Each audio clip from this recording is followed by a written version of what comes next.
Hi all, എല്ലാവർക്കും നമസ്കാരം. എല്ലാവർക്കും മാസ്റ്റർമൈൻഡ് അക്കാഡമിയിലേക്ക് സ്വാഗതം. ശ്രദ്ധിക്കുക.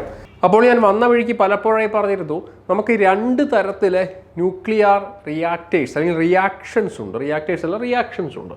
അതായത് നമ്മൾ ആദ്യ ക്ലാസ്സുകളിൽ പറഞ്ഞിരുന്നു എന്താണ് ശരിക്കും ന്യൂക്ലിയർ ഫിസിക്സ് എന്ന വാക്കിൻ്റെ അർത്ഥം. ഒരാറ്റത്തിൻ്റെ ന്യൂക്ലിയസ് അല്ലേ, ഒരാറ്റത്തിൻ്റെ ന്യൂക്ലിയസിനെ കുറിച്ചോ അതിലെ ഘടകങ്ങളെക്കുറിച്ചോ പഠിക്കുന്ന പഠനശാഖ. നോക്കണേ, ഒരാറ്റം എടുത്താൽ അതിൻ്റെ ന്യൂക്ലിയസിനെ കുറിച്ചോ അതിലെ ഘടകങ്ങളെക്കുറിച്ചോ പഠിക്കുന്ന പഠനശാഖയാണ് ആര്? ന്യൂക്ലിയർ ഫിസിക്സ് എന്ന് പറഞ്ഞു. എങ്കിൽ മനസ്സിലാക്കുക, ഒരാറ്റത്തിൻ്റെ ന്യൂക്ലിയസിൽ നിന്നും രണ്ട് തരത്തിൽ എനർജികളെ ഉണ്ടാക്കിയെടുക്കാൻ കഴിയും. ഒന്നെന്താണ്? Nuclear fission energy. ഒന്നാമത്തെ എനർജീൻ്റെ പേരെന്താ? ന്യൂക്ലിയർ ഫിഷൻ എനർജിയാണ് ഒന്നാമത്തെ അല്ലേ. ഒന്നാമത്തെ എനർജീൻ്റെ പേരെന്താ? ന്യൂക്ലിയർ ഫിഷൻ എനർജിയാണ്. രണ്ടാമത്തെ എനർജീൻ്റെ പേരെന്താ? Nuclear fusion. ശരിയല്ലേ? അപ്പോൾ നമുക്ക് രണ്ട് തരത്തിൽ എനർജി, ഒരു ആറ്റത്തിൻ്റെ ന്യൂക്ലിയസിൽ നിന്നും രണ്ട് തരത്തിൽ എനർജീനെ ഉണ്ടാക്കിയെടുക്കാൻ കഴിയും. ഒന്നെന്താ വിളിപ്പേര്? Nuclear fission energy. രണ്ടാമത്തെ വിളിപ്പേര് ന്യൂക്ലിയർ ഫ്യൂഷൻ എനർജി. മറന്നു പോകല്ലേ. അപ്പോൾ അതിനകത്ത് നമ്മൾ പറഞ്ഞിരുന്നു, അതിൽ ന്യൂക്ലിയർ ഫിഷൻ ഏറ്റവും ബെസ്റ്റ് എക്സാമ്പിൾ ഏതാ പഠിപ്പിച്ചിരുന്നു? ഓർക്കുന്നുണ്ടോ? ആറ്റം ബോംബ് അല്ലേ. അപ്പോൾ atom bomb was the best example of nuclear fission എന്ന് പറഞ്ഞിരുന്നു. എന്നാൽ ന്യൂക്ലിയർ ഫ്യൂഷനുമായി ബന്ധപ്പെട്ട എന്താ ബെസ്റ്റ് എക്സാമ്പിൾ? ഒന്നാമത്തെ എക്സാമ്പിൾ ഏതാണ്? ഹൈഡ്രജൻ ബോംബ് അല്ലേ. ഒന്നാമത്തെ എക്സാമ്പിളിൻ്റെ വിളിപ്പേർ എന്താണ്? Hydrogen bomb. ശരിയല്ലേ? രണ്ടാമത്തെ എക്സാമ്പിളിൻ്റെ വിളിപ്പേർ എന്താണ്? ഓൾ സ്റ്റാർസ്, എല്ലാ നക്ഷത്രങ്ങളും including sun. All stars including sun, സൂര്യൻ ഉൾപ്പെടെയുള്ള എല്ലാ നക്ഷത്രങ്ങളുടെയും തിളക്കത്തിനും താപത്തിനും, സൂര്യൻ ഉൾപ്പെടെയുള്ള എല്ലാ നക്ഷത്രങ്ങളുടെയും തിളക്കത്തിനും താപത്തിനും കാരണമായ പ്രതിഭാസം എന്താ? Nuclear fusion. പഠിപ്പിച്ചില്ലേ? പഠിപ്പിച്ചോ? അപ്പോൾ നോക്ക്, ഒരാറ്റത്തിൻ്റെ ന്യൂക്ലിയസ് വഴി രണ്ട് തരത്തിൽ എനർജികൾ ഉണ്ടാക്കിയെടുക്കാം. ഒന്ന് ന്യൂക്ലിയർ ഫിഷൻ എനർജി, രണ്ട് ന്യൂക്ലിയർ ഫ്യൂഷൻ എനർജി. പഠിച്ചു. ഓക്കെ അല്ലേ? ഇനി എന്തായിരുന്നു ഫിഷൻ എന്ന് ഓർക്കുന്നുണ്ടല്ലോ അല്ലേ? ഒരു വലിയ ആറ്റം ഓർക്കുന്നുണ്ടോ? എന്തായിരുന്നു ഫിഷൻ? ഒരു വലിയ ആറ്റം മുറിഞ്ഞ് കുറേ അല്ലെങ്കിൽ ബ്രേക്ക് ചെയ്ത് അല്ലെങ്കിൽ സ്പ്ലിറ്റ് ചെയ്ത് കുറേ കൊച്ചു ആറ്റംസ് ആക്കുമ്പോൾ തീർച്ചയായിട്ടും എന്ത് ചെയ്യാം? അതിൽ നിന്ന് എനർജി പുറത്തേക്ക് വരാം അല്ലേ. എനർജി പുറത്തേക്ക് വരാം. ആ എനർജി നമ്മൾ എന്തിനു വേണ്ടി യൂസ് ചെയ്യാം? ഇലക്ട്രിസിറ്റി ജനറേഷനോ മറ്റെന്തെങ്കിലും ആവശ്യങ്ങൾക്കോ വേണ്ടി തീർച്ചയായിട്ടും എന്ത് ചെയ്യാണ്? യൂസ് ചെയ്യാം. അടുത്ത എന്താണ്? ന്യൂക്ലിയർ ഫ്യൂഷൻ ആണ്. മറന്നുപോലെ എന്താ ന്യൂക്ലിയർ ഫ്യൂഷൻ? കുറേ കൊച്ചു ആറ്റംസ്, മറന്നുപോലെ കുറേ കൊച്ചു ആറ്റംസ് ചേർത്തിട്ട് ഒരു ബിഗ് ആറ്റം, ഒരു വലിയ ആറ്റം ഉണ്ടാക്കിയെടുക്കുന്ന സമയത്ത് അതിന് വഴി പുറത്തു വരുന്ന എനർജി നമുക്ക് എന്ത് ചെയ്യാം? ഇലക്ട്രിസിറ്റി പർപ്പസിന് വേണ്ടിയൊക്കെ യൂസ് ചെയ്യാം. ഇതാണ് അതിൻ്റെ ഒരു സമ്മേഷൻ. ഇനി ഇന്ത്യയിൽ അല്ലെങ്കിൽ നമ്മുടെ ലോകത്തിൽ പ്രധാനമായും രണ്ട് തരത്തിലുള്ള റിയാക്ടേഴ്സാണ് വരേണ്ടത്. ഒന്നെന്താ? Nuclear fission energy reactors. രണ്ടെന്താ? Nuclear fusion energy reactors. മറന്നു പോകല്ലേ. ലോകത്തിൽ രണ്ട് തരത്തിൽ എനർജി റിയാക്ടേഴ്സാണ് വരേണ്ടത്. ഒന്നാമത്തിൻ്റെ വിളിപ്പേരെന്താ? Nuclear fission energy reactors. രണ്ടാമത്തിൻ്റെ വിളിപ്പേരെന്താ? ന്യൂക്ലിയർ ഫ്യൂഷൻ എനർജി റിയാക്ടേഴ്സ് എന്ന പേരിൽ രണ്ട് തരത്തിലെ റിയാക്ടേഴ്സാണ് ബേസിക്കലി നമുക്ക് വരേണ്ടത്. എന്നാൽ ലോകത്തെ സംബന്ധിച്ച്, ഇന്ത്യ ഉൾപ്പെടെ എല്ലാ രാജ്യങ്ങളെ സംബന്ധിച്ച് ഇന്ത്യയിൽ എന്തില്ല? ന്യൂക്ലിയർ ഫ്യൂഷൻ റിയാക്ടേഴ്സ് എങ്ങും തന്നെ ഇല്ല. ഇന്ത്യയിലും ഇല്ല കേട്ടോ. അപ്പോൾ ഇന്ത്യ ഉൾപ്പെടുന്ന ഒരു ലോകരാജ്യങ്ങളിലും ന്യൂക്ലിയർ ഫ്യൂഷൻ റിയാക്ടേഴ്സ് അവൈലബിൾ അല്ല. എന്തുകൊണ്ടാണ്? നിങ്ങൾ ആലോചിച്ച് നോക്കി. സൂര്യൻ ഉൾപ്പെടെയുള്ള എല്ലാ നക്ഷത്രങ്ങളിലെയും തിളക്കത്തിനും താപത്തിനും കാരണം ശരിക്കും എന്താ? ന്യൂക്ലിയർ ഫ്യൂഷനാണ്. അപ്പോൾ നമുക്കറിയാം, ഭൂമിയിൽ നിന്ന് ലക്ഷക്കണക്കിന് ദൂരെയാണ് ശരിക്കും സൂര്യൻ നിൽക്കുന്നത്. ഇത്രയും ദൂരെ ആയിട്ട് കൂടി അതിൽ നിന്ന് വരുന്ന എനർജി അല്ലെങ്കിൽ ചൂട് താങ്ങാനുള്ള ശേഷി നമുക്കുണ്ടോ? ഇല്ല.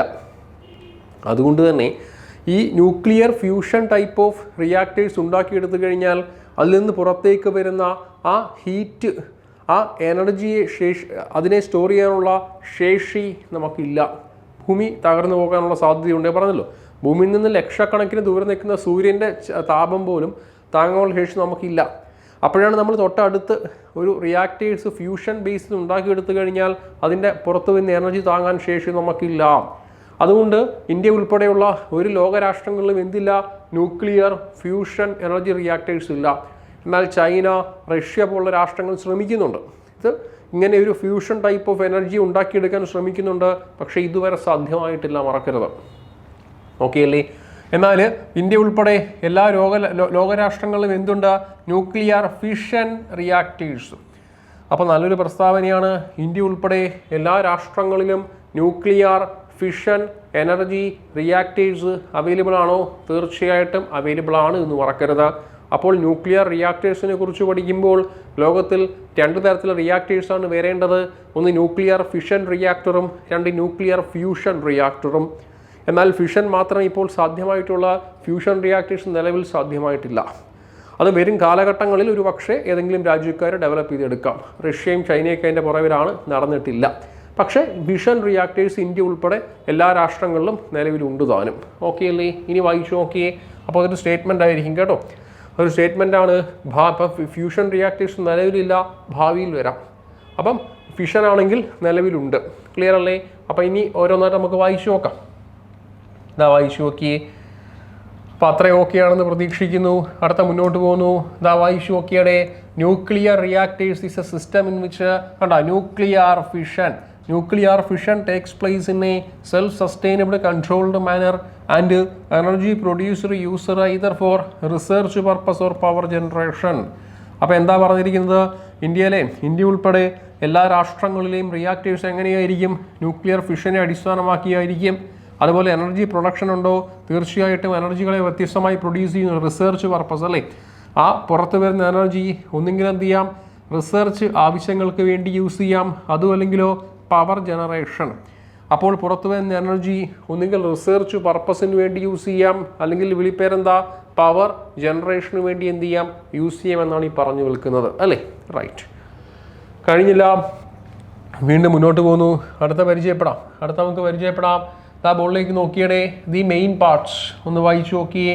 ആ ബോർഡിലുണ്ട് the main parts of nuclear reactors are fuel. ഒന്നെന്താ? ഫ്യൂവൽ സെഷൻ ഉണ്ട്. രണ്ടെന്താണ്? മോഡറേറ്റർ സെഷൻ ഉണ്ട്. മൂന്നെന്താ? കൺട്രോൾഡ് റോഡ്സ് ഉണ്ട്. ഇങ്ങനെയുള്ളതാണ് മെയിൻ സെഷൻസ് അല്ലേ? നോക്കൂ. In addition to this there is a cooling which connected with power generation setup അല്ലേ? ശരിക്കും പറഞ്ഞാൽ 4 ഇൻസ്ട്രുമെൻ്റൽ പാർട്ടാണ് ഒരു റിയാക്ടറിനെ സംബന്ധിച്ച് 4ഓളം പാർട്സുകൾ വരാം. ഒന്നാമത്തെ പാർട്സിൻ്റെ വിളിപ്പേർ എന്താണ്? ഫ്യൂവൽ, നമ്മളിപ്പോൾ പഠിക്കും. രണ്ടാമത്തെ പാർട്സിൻ്റെ വിളിപ്പേർ എന്താണ്? മോഡറേറ്റർ, നമ്മളിപ്പോൾ പഠിക്കുവേ. മൂന്നാമത്തെ പാർട്സിൻ്റെ വിളിപ്പേർ എന്താ? കൺട്രോൾഡ് റോഡ്, പഠിച്ചോ നിങ്ങൾ. മൂന്നാമത്തെ പാർട്സിൻ്റെ വിളിപ്പേർ എന്താ? Controlled rods. നാലാമത്തെ പാർട്സിൻ്റെ വിളിപ്പേർ എന്താ? കൂളിംഗ് സിസ്റ്റം അല്ലേ? എന്താ അതിൻ്റെ വിളിപ്പേര്? ഒരു കൂളിംഗ് സിസ്റ്റവും കൂടെ കണക്ട് ചെയ്യും, കാരണം ഹൈ ടെമ്പറേച്ചറിനെ കൂളാക്കാൻ. അപ്പോൾ ഒരു റിയാക്ടേഴ്സ് എടുത്താൽ പ്രധാനമായും 4 parts: fuel, moderator, control road, cooling system പോലെയുള്ള 4 പാർട്സ് ഉണ്ടെന്ന് കൃത്യമായി പരിഗണിച്ചോ എങ്കിൽ താ വീണ്ടും മുന്നോട്ട് പോകുന്നോ? കിട്ടിയായിരുന്നല്ലോ. ഓരോന്നായിട്ട് നമുക്ക് വഴിയെ പറയാം. അല്ല, ആദ്യം പരിചയപ്പെടുന്നു. ബോഡിയിലുണ്ട് ഫ്യൂവൽ. ഒന്ന് ബോർഡിലേക്ക് നോക്കിക്കോണേ. ഫ്യൂവലാണ്. നോക്കൂ. The fuel is A fissionable material. നമുക്കറിയാമല്ലോ, ഫിഷൻ സംഭവിക്കാൻ സാധ്യതയുള്ള മെറ്റീരിയൽ ആയിരിക്കും തീർച്ചയായിട്ടും ഫ്യൂവൽ അല്ലേ? നോക്കൂ. The fuel is A fissionable material. Fission സംഭവിക്കാൻ സാധ്യതയുള്ള മെറ്റീരിയൽ ആയിരിക്കും. അതിന് ഏറ്റവും ബെസ്റ്റ് എക്സാമ്പിൾ ഏതാണ്? യുറേനിയം അല്ലേ? അപ്പോൾ റേഡിയോ ആക്ടിവിറ്റി കാണിക്കുന്ന ഏറ്റവും പ്രധാനപ്പെട്ട 2 മൂലകങ്ങളാണ് ആരൊക്കെ?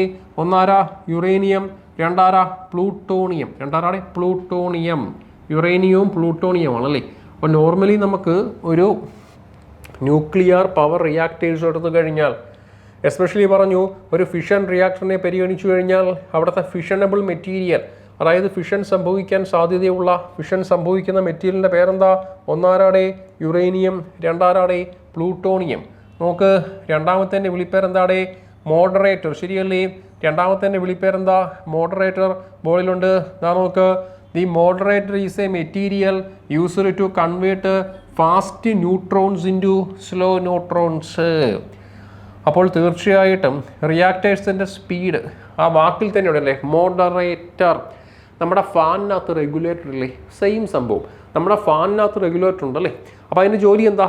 ഫാനിൻ്റെ സ്പീഡ്, ഫാനിൻ്റെ മോട്ടർ കറങ്ങുന്നതിൻ്റെ സ്പീഡുകൾ 1, 2, 3, 4 പോലെ സെറ്റ് ചെയ്യുക, അറേഞ്ച് ചെയ്യുക, സ്പീഡ് കൺട്രോൾ ചെയ്യുക. അപ്പോൾ നമ്മുടെ ഫാനിനകത്ത് എന്താണോ റെഗുലേറ്ററുകൾ ചെയ്യുന്നത്, ഫാനിനകത്ത് എന്താ ചെയ്യുന്നത്? കൃത്യമായി സ്പീഡ് കൺട്രോൾ ചെയ്യുക, ടെമ്പറേച്ചർ കൺട്രോൾ ചെയ്യുക എന്നീ കാര്യങ്ങൾ ചെയ്യുന്നുണ്ട്. അപ്പോൾ ഫാനിനകത്ത് എന്താണോ റെഗുലേറ്റർ ചെയ്യുന്നത് അതേ വർക്ക് തന്നെയാണ് നമ്മുടെ മോഡറേറ്റർ എന്ന് പറയുന്ന സെഷൻ എവിടെ ചെയ്തു വെക്കുന്നത്, ഈ പവർ റിയാക്ടറിൽ ചെയ്തു വെക്കുന്നത്. നോക്കിയടേ, the moderator is a material used to convert fast ന്യൂട്രോൺസിനെ സ്ലോ ആക്കാൻ. സ്പീഡ് കൺട്രോളിംഗ് എന്ന് മാത്രം ആലോചിച്ചാലും മതി കേട്ടോ. ഓക്കെയാണ്, റൈറ്റ്. അടുത്ത വായിച്ചു നോക്കിയേ. Most of the reactors use water, heavy water, graphite as a moderator. ഈ ഗ്രാഫൈറ്റ് ഒരുപാട് തവണ ചോദിച്ചൊരു ക്വസ്റ്റ്യനാണ്. നല്ലൊരു ഓപ്ഷനാണ്. 4 ഓപ്ഷൻ കൊടുത്തിട്ട് അവർ ചോദിക്കാം. Which of the following user as a moderator in nuclear fission reactor. താഴെ കൊടുത്തിരിക്കുന്നവയിൽ ന്യൂക്ലിയർ ഫിഷൻ റിയാക്ടറിൽ മോഡറേറ്ററായി ഉപയോഗിക്കുന്ന ആര് എന്ന് പറഞ്ഞ് ചോദിക്കാം. ആരാണത്? ഗ്രാഫൈറ്റ് ഓപ്ഷനിൽ ഉണ്ടാകും. ശ്രദ്ധിക്കണം, ഗ്രാഫൈറ്റിന് മറ്റൊരു സ്പെഷ്യാലിറ്റി ഉണ്ട്. നമ്മളത് കെമിസ്ട്രിയിൽ പഠിക്കും, വരും ദിവസങ്ങളിൽ പഠിക്കും. ഗ്രാഫൈറ്റിന് മറ്റൊരു സ്പെഷ്യാലിറ്റി ഉണ്ട്. എന്താ ഗ്രാഫൈറ്റിൻ്റെ ഏറ്റവും വലിയ speciality? It is a carbon. ഗ്രാഫൈറ്റിൻ്റെ ഏറ്റവും വലിയ സ്പെഷ്യാലിറ്റി എന്താണ്? It is a one of the carbon കോമ്പൗണ്ടാണ്. One of the carbon compound എന്ന് മാത്രമല്ല, ഇതിന് മറ്റൊരു പ്രത്യേകതയുണ്ട്. It's a allotrope of carbon. എന്താണ് അലോട്രോപ്പ് ഓഫ് കാർബൺ? നല്ലൊരു പോയിന്റാണ്. അപ്പോൾ അതൊരിക്കൽ നമ്മുടെ കേരള PSC അല്ല, നമ്മുടെ ഹൈക്കോടതി അസിസ്റ്റൻ്റ് പരീക്ഷ ഉണ്ടായിരുന്നല്ലോ. ഓക്കെ, അപ്പോൾ ഹൈക്കോടതി അസിസ്റ്റൻ്റ് പരീക്ഷയിൽ ഒരിക്കൽ റീസെൻ്റ്ലി ചോദിച്ചൊരു ക്വസ്റ്റ്യൻ ആയിരുന്നു, which of the following allotrope of carbon used as a moderator in nuclear power reactor. താഴെ കൊടുത്തിരിക്കുന്നവയിൽ കാർബണിൻ്റെ ഏത് അലോട്രോപ്പാണ് നമ്മുടെ ന്യൂക്ലിയർ പവർ റിയാക്ടറിൽ മോഡറേറ്ററായി ഉപയോഗിക്കുന്നത്? ആരാത്? ഗ്രാഫൈറ്റ്. വെളിപ്പേർ എന്താണ്? ഗ്രാഫൈറ്റ് ആണ് അല്ലേ. അപ്പോൾ നോക്കൂ, ഗ്രാഫൈറ്റിൻ്റെ ഏറ്റവും വലിയ ഒന്നാമത്തെ പ്രത്യേകത, ഇതൊരു കാർബൺ കോമ്പൗണ്ട് ആണോ? അതെ, കറക്റ്റാണ്. It is A allotrope of carbon. അപ്പോൾ നിങ്ങൾ ആലോചിച്ചേ, എന്താണ് അലോട്രോപ്പ് എന്ന വാക്കിൻ്റെ അർത്ഥം? മനസ്സിലാക്കുക, ഒരു മൂലകത്തിൻ്റെ വ്യത്യസ്തമായ അവസ്ഥയാണ്. ഒരു മൂലകത്തിൻ്റെ വ്യത്യസ്തമായ അവസ്ഥയെ വിളിക്കുന്ന പേരാണെന്ത്? അലോട്രോപ്പ്. ഇപ്പം നിങ്ങൾ ആലോചിക്കുക, ഇപ്പം നമുക്ക് പ്രധാനമായും 2 കാര്യങ്ങളെക്കുറിച്ചാണ് പഠിക്കേണ്ടത്. ഒന്നാമത്തത് കെമിസ്ട്രിയുമായി ബന്ധപ്പെട്ട് നമ്മൾ കെമിസ്ട്രിയിൽ പഠിച്ചിരുന്ന കണ്ടൻ്റാണ്. നോക്കൂ, ഒന്ന് കോമ്പൗണ്ട്, 2 അലോട്രോപ്പ്. എന്താ കോമ്പൗണ്ടും അലോട്രോപ്പും തമ്മിലുള്ള വ്യത്യാസം? തിരിയരുത്, 3 കൺസെപ്റ്റ് പറയാം. Compound, allotrope, isotope. 3 ഏകദേശം ഒരേപോലെ തോന്നാം, പക്ഷേ അല്ല, 3 അർത്ഥമാണ് കേട്ടോ. അതായത് കോമ്പൗണ്ട് വേറെ, നമ്മൾ 3 ഇപ്പോൾ പറയും. കോമ്പൗണ്ട് വേറെ, അലോട്രോപ്പ് വേറെ, ഐസോടോപ്പ് വേറെ. അത് ആദ്യം പറയട്ടെ, എന്താ കോമ്പൗണ്ട്? കോമ്പൗണ്ട് എന്ന് പറയുമ്പോൾ ഒന്നോ രണ്ടിലധികമോ സംയുക്തങ്ങൾ വ്യത്യസ്തമായ പ്രൊപ്പോർഷനിൽ ചേർത്തുണ്ടാക്കിയെടുക്കുന്ന ഒരു മെറ്റീരിയലും. ഒന്നുകൂടെ, രണ്ടിലധികമോ വസ്തുക്കളെ വ്യത്യസ്തമായ എലമെൻറ്റുകൾ ചേർത്തുണ്ടാക്കിയെടുക്കുന്നതിനെ എന്ത് വിളിക്കാം? കോമ്പൗണ്ട്. എക്സാമ്പിൾ പറഞ്ഞേ, വാട്ടർ ഈസ് എ കോമ്പൗണ്ട്. ശരിയല്ലേ? നിങ്ങൾ ആലോചിച്ച് നോക്കിയടേ, H2O വാട്ടർ. ഇവിടെ ആരുണ്ട്? ഹൈഡ്രജൻ ഉണ്ട്, ഓക്സിജൻ ഉണ്ട്. ശരിയല്ലേ? പ്രൊപ്പോർഷൻ വ്യത്യാസമല്ലേ? അതെ. അടുത്ത ആരാടെ? അമോണിയ. ഒരു കോമ്പൗണ്ട് അല്ലേ? തീർച്ചയായിട്ടും അമോണിയ എന്താണ്? ഒരു കോമ്പൗണ്ടാണ് അല്ലേ? നോക്ക്, അവിടെ ആരൊക്കെയുണ്ട്? നൈട്രജൻ ഉണ്ട്, ഹൈഡ്രജൻ ഉണ്ട്. അപ്പോൾ ആ വ്യത്യാസം കൃത്യമായിട്ട് മനസ്സിലാക്കുക. നോക്കണേ, 3 വ്യത്യാസങ്ങൾ, 3 വാക്കുകൾ തന്നെയുള്ള വ്യത്യാസങ്ങൾ. കോമ്പൗണ്ട് എന്താണെന്നും അലോട്രോപ്പ് എന്താണെന്നും ഐസോടോപ്പ് എന്താണെന്നും കൃത്യമായിട്ട് മനസ്സിലാക്കുക. മറന്നു പോകല്ലേ, കോമ്പൗണ്ടും അലോട്രോപ്പും ഐസോടോപ്പും. കാരണം എന്താ? നമ്മൾ 3 പേര് ഇവിടെ പറയും. അതായത് നമ്മൾ പറഞ്ഞു, ഇപ്പോൾ കോമ്പൗണ്ട് എന്ന വാക്കിന് ഏറ്റവും ബെസ്റ്റ് എക്സാമ്പിൾ ഏതാ? Water is an example of compound. ശരിയല്ലേ? ആരൊക്കെ ചേർത്തു? ഹൈഡ്രജനെയും ഓക്സിജനെയും വ്യത്യസ്തമായ പ്രൊപ്പോർഷനിൽ ചേർക്കുമ്പോൾ ആരായിട്ടുണ്ട്? വാട്ടർ. അതുപോലെ തന്നെ ammonia is an example of compound. കാരണം എന്താ? അവിടെ ആരൊക്കെയുണ്ട്? നൈട്രജനും ഹൈഡ്രജനും വ്യത്യസ്തമായ എമൗണ്ടിൽ ചേർക്കുമല്ലേ? അപ്പോൾ ആരായിട്ടുണ്ട്? അമോണിയ. അപ്പോൾ അമോണിയ, വാട്ടറൊക്കെ കോമ്പൗണ്ടാണ്. ഇനി അത് അലോട്രോപ്സ് എന്ന അർത്ഥങ്ങളിലേക്ക് മാറുമ്പോൾ സംഭവം എന്തായി? ഇവിടെ അലോട്രോപ്സ് എന്ന് പറയുമ്പോൾ ഏറ്റവും വലിയ speciality is only 1 type of element. അതിനകത്ത് ഒരു ടൈപ്പ് ഓഫ് മൂലകം മാത്രമേ ഉള്ളല്ലേ. It is only 1 type of element. അതിനകത്ത് ഒരു തരത്തിലെ മൂലകങ്ങൾ മാത്രമേ ഉള്ളൂ. അതാണ് ഏറ്റവും വലിയ പ്രത്യേകത. അലോട്രോപ്പ് എന്ന വാക്കിൻ്റെ അർത്ഥം 1 ടൈപ്പ് ഓഫ് എലമെൻറ്റ്. ഓക്കെ അല്ലേ? ഞാൻ പറഞ്ഞു, ഇപ്പോൾ കാർബണിൻ്റെ അലോട്രോപ്പാണ് നമ്മൾ ഗ്രാഫൈറ്റ് എന്ന് പറഞ്ഞു. പക്ഷേ അപ്പോൾ അതിൻ്റെ അർത്ഥം എന്താണ്? നിങ്ങൾ ഗ്രാഫൈറ്റിനെ എടുത്ത് പൊട്ടിച്ച് നോക്കുക. നമ്മൾ ഗ്രാഫൈറ്റിനെ എടുത്തിട്ട് അതിനെ പൊട്ടിച്ച് നോക്കി. നിങ്ങൾ എത്ര പൊട്ടിച്ച് ഉള്ളിലേക്ക് പോയി കഴിഞ്ഞാൽ നിങ്ങൾക്ക് ആരെ മാത്രമേ കിട്ടൂ? Is only carbon. അപ്പോൾ നിങ്ങൾ ഗ്രാഫൈറ്റിനെ എങ്ങനെയൊക്കെ പൊട്ടിച്ച് നോക്കിയാലും തീർച്ചയായിട്ടും അത് ആര് മാത്രമേ ഉള്ളൂ? കാർബൺ എന്ന് പറയുന്ന എ സിംഗിൾ എലമെൻറ്റ്. അപ്പോൾ ഒരേ ഒരു മൂലകത്തിൻ്റെ എണ്ണം കൂട്ടുകയോ കുറയ്ക്കുകയോ മറന്നുപോലെ ഒരേ ഒരു മൂലകത്തിൻ്റെ എണ്ണം കൂട്ടുകയോ എങ്ങനെയാണ് ഒരേ ഒരു മൂലകത്തിൻ്റെ എണ്ണം കൂട്ടുകയോ കുറയ്ക്കുകയോ ചെയ്യുമ്പോൾ മറന്നുപോലെ ഒരേ ഒരു മൂലകത്തിൻ്റെ എണ്ണം കൂട്ടുകയോ കുറയ്ക്കുകയോ ചെയ്യുമ്പോൾ തീർച്ചയായിട്ടും എന്താണ് അതിൻ്റെ പ്രോപ്പർട്ടി മാറും, അതിൻ്റെ ക്യാരക്ടർ മാറും. ഇവിടെ നമുക്ക് എക്സാമ്പിളായി പറഞ്ഞാൽ കാർബണിൻ്റെ എത്ര അലോട്രോപ്സ് ഉണ്ട്? കാർബണിന് ഒരുപാട് അലോട്രോപ്സ് ഉണ്ട്. ഏറ്റവും പ്രധാനപ്പെട്ട അലോട്രോപ്സ് ആരൊക്കെയാണ്? കാർബൺ എന്ന് പറയുന്ന മൂലകത്തിന് ഒരുപാട് അലോട്രോപ്സ് ഉണ്ട്. ഏറ്റവും പ്രധാനപ്പെട്ട അലോട്രോപ്സ് ആരാണ്? ഒന്നാമത്തെ അലോട്രോപ്സ് ആരാ? Graphite is allotropes of carbon, നമ്മളിപ്പോൾ കണ്ടുപോലെ. അതുപോലെ തന്നെ ഡയമണ്ട്, വജ്രം കാർബണിൻ്റെ അലോട്രോപ്സ് ആണ്. അതുപോലെ തന്നെ graphene is an allotropes of carbon, പഠിപ്പിച്ചായിരുന്നു അല്ലേ.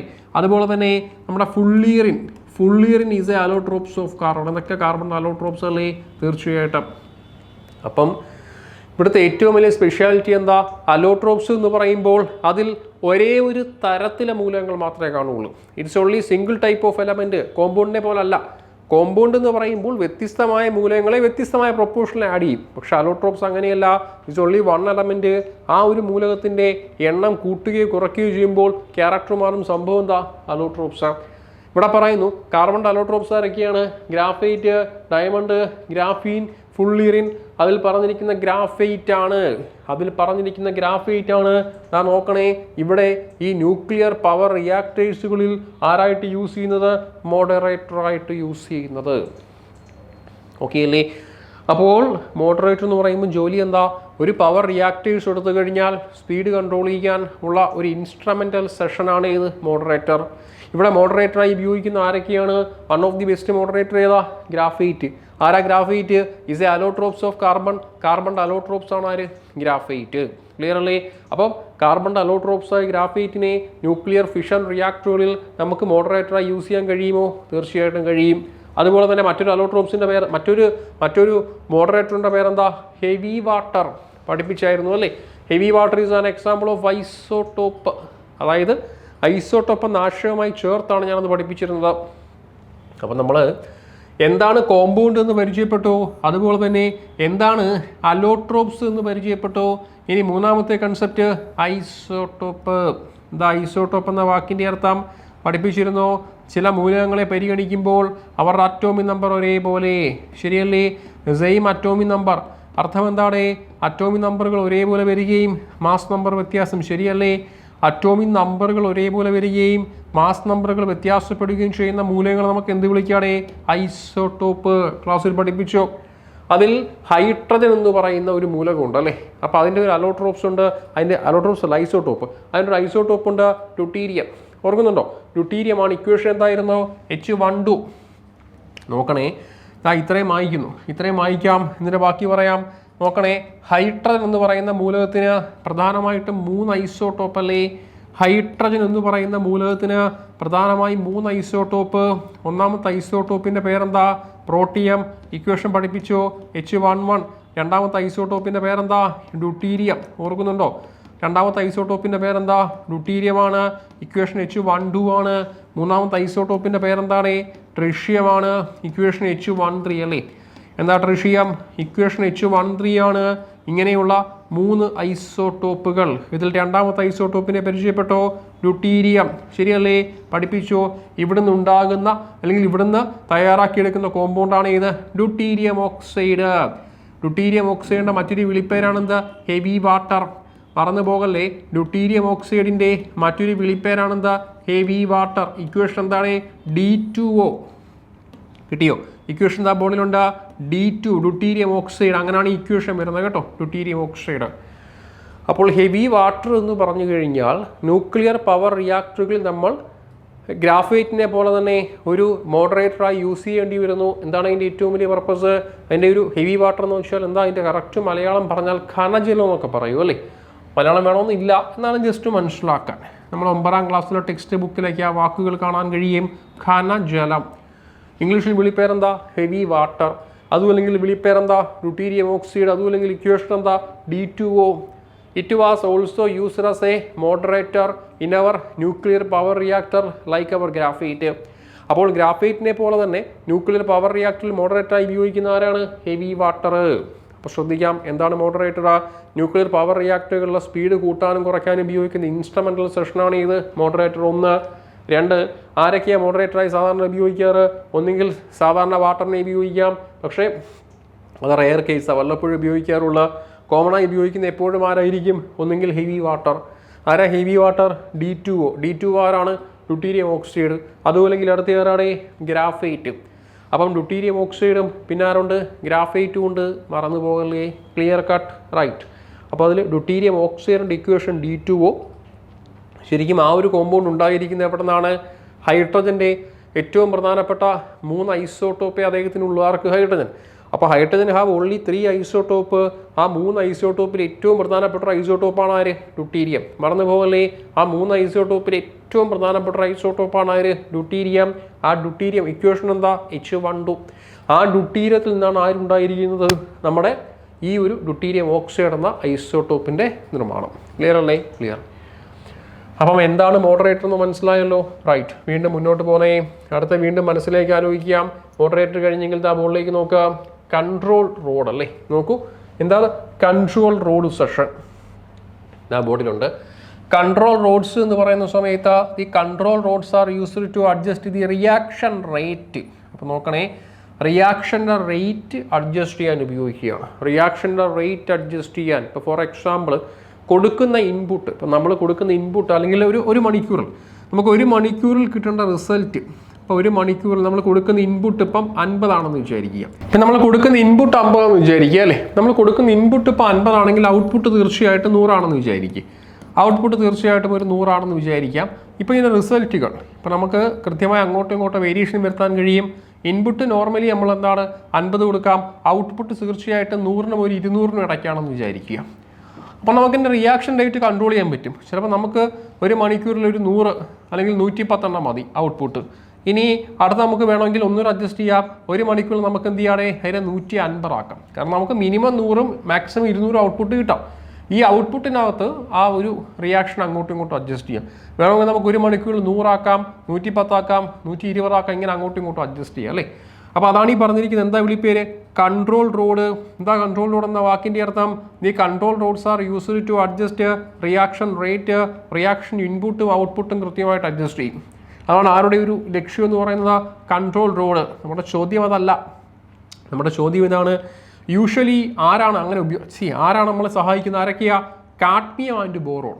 മറന്നുപോകല്ലേ, നമ്മൾ സാധാരണയായിട്ട് കൺട്രോൾ റോഡ്സിൽ ഉപയോഗിക്കുന്ന ആരാണ്?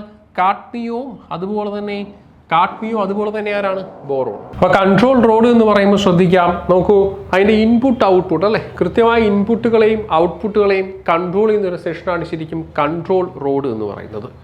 അപ്പോൾ നോക്കൂ, അതിനകത്ത് നമുക്ക് നോർമലി കൺട്രോളായി ഉപയോഗിക്കുന്ന ആരാണ്? കാഡ്മിയം ബോറോൺ പോലുള്ള മെറ്റീരിയൽ അല്ലേ. കാഡ്മിയം നമുക്കറിയാം, നമ്മൾ ഓൾറെഡി കെമിസ്ട്രിയിൽ പഠിച്ചിരുന്നു. Atomic number 48. അപ്പോൾ സിമ്പൽ CD വരുന്ന അറ്റോമിക് നമ്പർ 48 വരുന്ന മൂലകമാണ് ആര്? കാഡ്മിയം. അതുപോലെ ബോറോൺ സിമ്പൽ B വരുന്ന അറ്റോമിക് നമ്പർ 5 വരുന്ന മൂലകമാണ് ആര്? ബോറോൺ അല്ലേ. അപ്പോൾ സിമ്പൽ B വരുന്ന അറ്റോമിക് നമ്പർ 5 വരുന്ന മൂലകമാണ് ബോറോൺ. അടുത്ത കാഡ്മിയം സിമ്പൽ CD ആണ്. അറ്റോമിക് നമ്പർ 48 വരുന്ന മൂലകമാണ് ആര്? കാഡ്മിയം. ഇനി നോക്കണേ, അപ്പോൾ നോക്കൂ, usually cadmium and boron acts a control rod and material, അതായത് cadmium and or boron acts a control rod material. അപ്പോൾ മനസ്സിലാക്കേണ്ട ഏറ്റവും പ്രധാനപ്പെട്ട കാര്യം, കൺട്രോൾ റോഡിൻ്റെ പർപ്പസ് എന്താണ്? ഒന്ന്, it will control or adjust the reaction rate. Input output റേറ്റുകൾ കൺട്രോൾ ചെയ്യുന്നു. എന്തുമാത്രം ഇൻപുട്ട് വേണമെന്നും എന്തുമാത്രം ഔട്ട്പുട്ട് വേണമെന്നും കൃത്യമായി കൺട്രോൾ ചെയ്യുന്നു. അതുപോലെ തന്നെ കാഡ്മിയം അല്ലെങ്കിൽ ബോറോൺ എലമെൻറ്റുകളായിരിക്കും നോർമലി നമ്മൾ എന്തായിട്ട് യൂസ് ചെയ്യുന്നത്? കൺട്രോൾ റോഡ്സായി യൂസ് ചെയ്യുന്നത്.